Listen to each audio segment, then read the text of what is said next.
Guys, I want to make a video about sustaining real life relationships. I just find that in our world, the way it's changing, and people are moving all around, divorcing, it's not like it used to be. It used to be that we lived in the same towns with the people that we grew up with. We lived with our extended family. So kids grew up knowing their aunts and uncles and their neighbors. People knew each other for decades.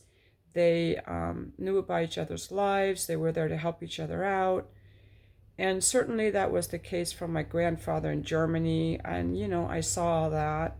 But that's really where it ended in my family and in my generation, because my my mom left her hometown. My dad left Iran to go to Turkey and then to Germany. My mom left her hometown. And when I was 9, we even left the country and moved to the United States.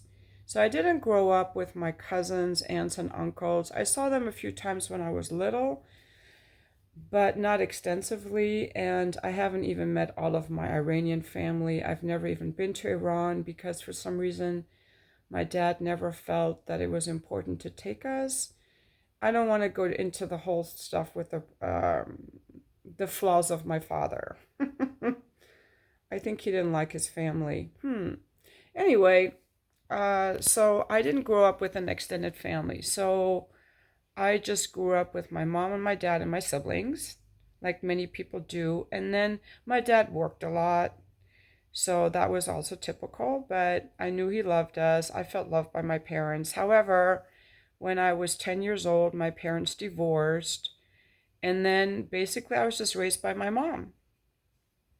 We were raised by my mom. I'm the oldest. I have a sister that's 14 months younger and a brother that's 14 months younger.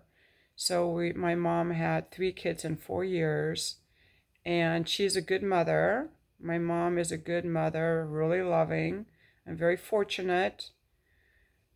My mother taught me transcendental meditation when I was like 11. She's a TM teacher. And anyway, so then when I got married, we moved away from there. So then it was just me and my husband. Then it was me and my husband and my kids. Now, I will say that I'm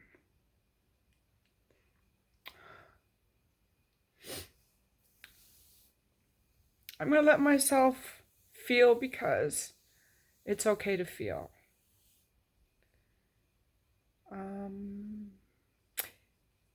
So, the reason that I like being married, I think, even though I wrote about it in my book that we weren't a couple, but we were a family, is we were a family. And that was the only time.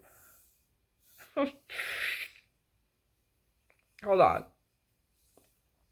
Okay.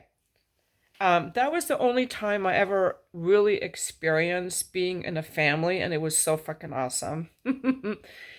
The only time I really experienced being part of a family was when my husband and I were together and had our kids. And it was awesome. I loved it. I loved my family life. And I was really committed to my family life. And I thought I would stay married to him forever. We had built a house together. I thought that we would have all our grandkids and just, continue our family life. But we didn't have the extended family, and that did make it hard when the kids were little. It's really nice to have aunts and uncles and grandparents around to help you with the kids.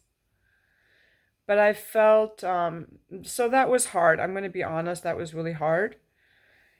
But I felt happy with that part. Then when I decided to divorce, well, then as the kids got older, they started spending more time with their friends.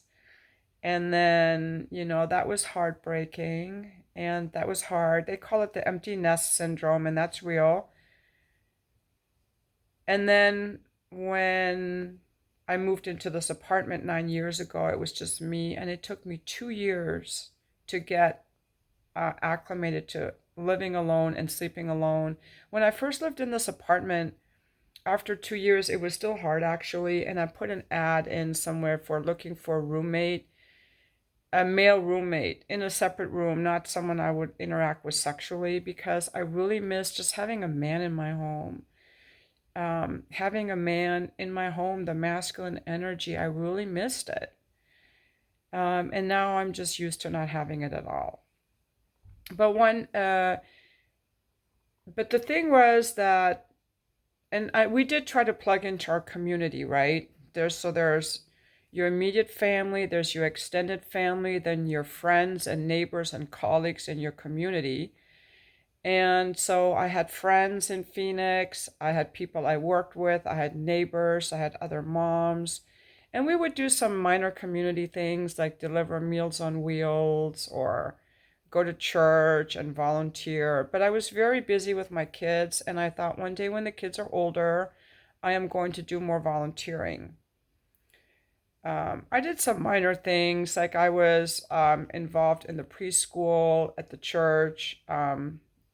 I think we had like we had meetings about the finances, and then I was on the PTA briefly with doing handling the money, the treasurer. But really, I was not really that involved in my community, and I think a lot of that comes from living in a big city where people move around a lot. And I remember making a comment about how we would just pull into our driveways, push that garage door open, or pull in, close the garage door, not even know our neighbors. And that was my reality for many years. My ex-husband always wanted to live out in the country on property, and with that meant the neighbors were really far apart. I didn't just run into them, and I felt very separated from people. And I felt very separated from people whenever we lived on a property that didn't have a really small yard. I felt very separated from my neighbors. And that's what I like about living in this apartment complex, is that I am very close to people. I don't interact with them really, but I know they're around. But living in a big city, and living in a city like San Diego, which is very transient, and maybe most big cities are transient, like Omaha, Nebraska, where I grew up, is not that transient. Not that many people move to Omaha. People will leave. I don't know how many people move in, but people are constantly coming and going into San Diego, or think New York City or some of these other cities. And there really isn't like a sense of community. There really isn't a sense of, I've known these people for all my life. Over the years, I have met people who grew up in small towns. My ex-husband's family grew up in very small towns in Iowa. And when you grow up in a small town, your life is very different. You not only have your extended family around you growing up, you also have all the people that you know around you for years, and you build bonds with people in a more meaningful way, that you actually care about people. And that is a human quality that's very nice, that's kind of lost, I think. And I've just kind of been made aware of this. There's a gentleman who watches my videos, and yes, you are the inspiration for this video. You know who you are. Who reminded me in a conversation yesterday that, there are people who are connected to their community and care about other people. And that is something that is lost in the big city. Okay, that is something that is lost. I don't have people like that that I've known for years, that I would just, you know, that I would drive an hour and take them somewhere. I don't have anyone like that in my life. I would feel like, why are you asking me? Can't you take an Uber? I would feel that way. I don't have anyone like that. Now, if one of my friends asked me for something, I would do it, but no one asks anyone for anything. People don't want to bother you. I remember when I had a dentist appointment a while back, and I needed someone to give me, one of my friends to pick me up. I had a really hard time. Who was I going to ask? Was I going to be a burden?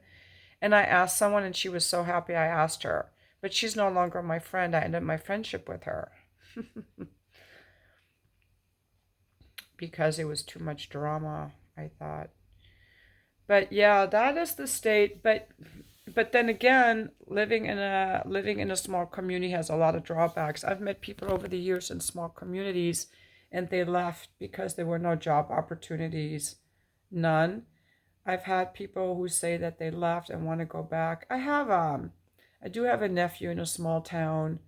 He wants to be a police officer and help a small town, which I think is so sweet. But the but then, there are a lot of advantages to living in the city. I mean, the grocery stores are phenomenal. The restaurants and things you can do. I love my life in San Diego, but I also know that I'm very isolated. My kids have all moved away. My kids have all moved away due to either because San Diego was too expensive or for their careers or their education. And so I'm basically here in San Diego and I don't have any pets because I've become I've thought about getting a dog and I haven't because I don't have a backyard. I don't feel it's fair for a dog to keep him indoors, although you might disagree. And I don't want to be bothered. This is the thing. I'm going to be honest. I don't want to be bothered taking a dog out 3 times a day for a walk.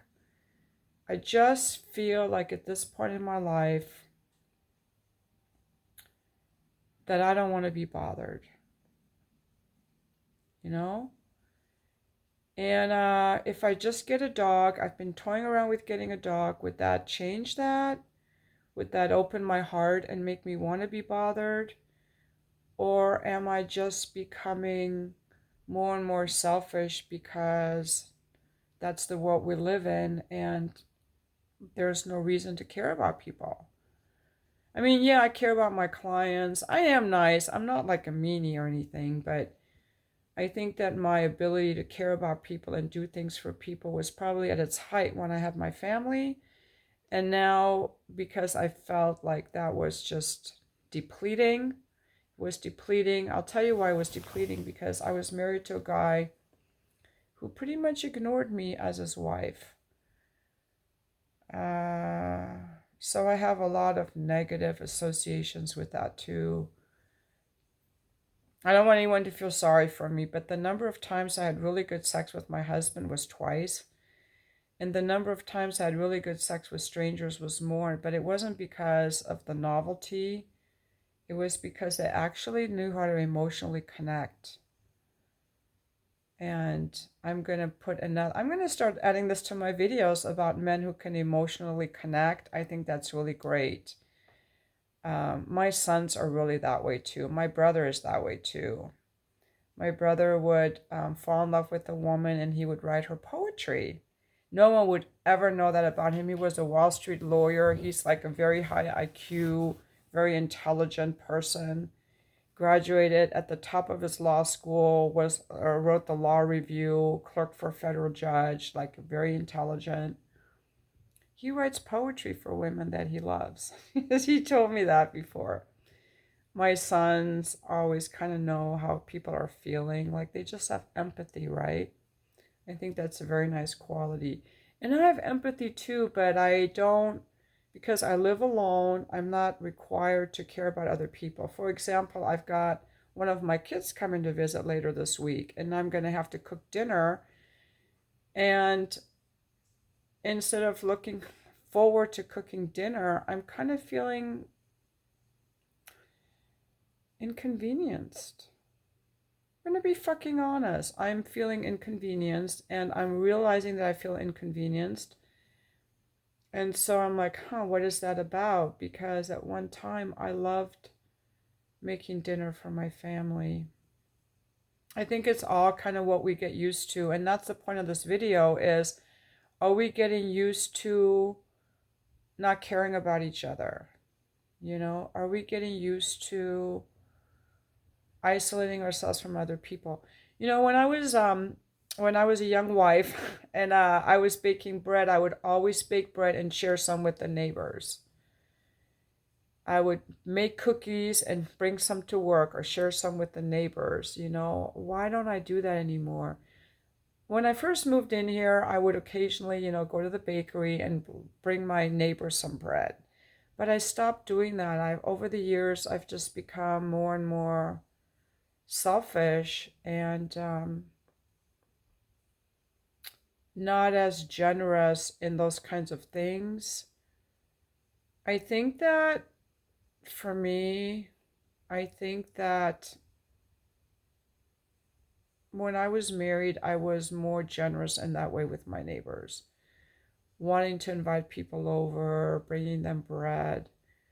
I think there was something grounding for me around for being living with a man, like it was grounding. And from that groundingness, I was able to like generate and give. I don't know. I just naturally wanted to do it. Like I have my happy little home I want to share with you. I don't know. I'm just grasping at straws here because I used to like doing that more and I haven't. And maybe it's because I'm on my phone more or whatever, but this video has gone on for very long. So here's the point I'm trying to make. I think that it's important to stay connected to our families, to our extended families, and to our communities, and to our neighbors, and to other people.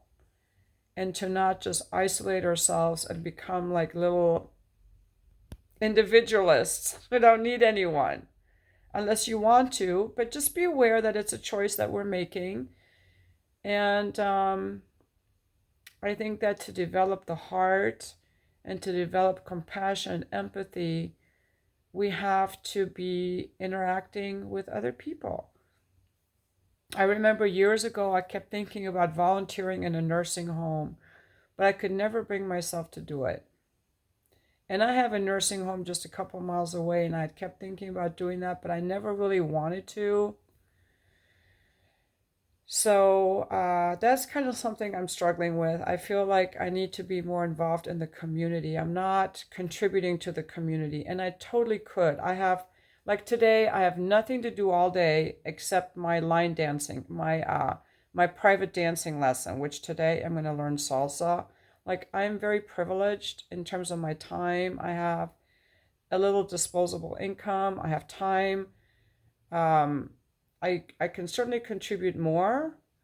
And I'm just looking for like some kind of a calling or a message, like where to go. Nothing's really inspired me as to this is where I want to direct my energy, but just noticing. Yeah. And I think for people who feel lonely, if any of you feel lonely, the best thing to do is just to do something for another person. Start doing things for your neighbors or your friends, not in a doormat kind of way, but things that you actually want to do, not things to get their attention or validation, something you want to do. You go to the grocery store, you ask your sick neighbor, is there something you need? Or you cooked a big batch of something, you bring half of it to your neighbor who's single. Or someone needs a ride, or you offer them a ride if you can or if you want to. Or if you're disabled and can't leave your home, you can talk to someone on the phone who's lonely. Like there are ways we can connect. But yeah, I've become super selfish. I really have. And I think that's one reason maybe people are single, because we've just become so selfish. Like, well, what can you do for me? I don't want to do anything for you. What can you do for me? And I think we just need to be aware of this fact. And, there's no government that's interested in waking us up to our flaws. There's no one in government. They might tell you to do this or get this. I won't say it. For your safety and your health, but they're not going to tell you to exercise, to eat well, to connect with other people, how to be a better parent. They don't give a shit about any of that. No one's going to come in to rescue us and tell us we have to open our hearts and that we're silently and slowly becoming colder to each other in our society. And that's why people turn to their mood stabilizers, alcohol, drugs, the phone, shopping, because people who are actively engaged in their world in a meaningful way don't usually turn to those things as much. I hope this wasn't a Debbie Downer video. The good news is we have options, we have choices. So I'm going to think of something nice I can do for someone today. But honestly, I really don't want to. Right now, I'm going to have my coffee, my banana, and do a little reading. And thank you for watching my video, despite all my flaws.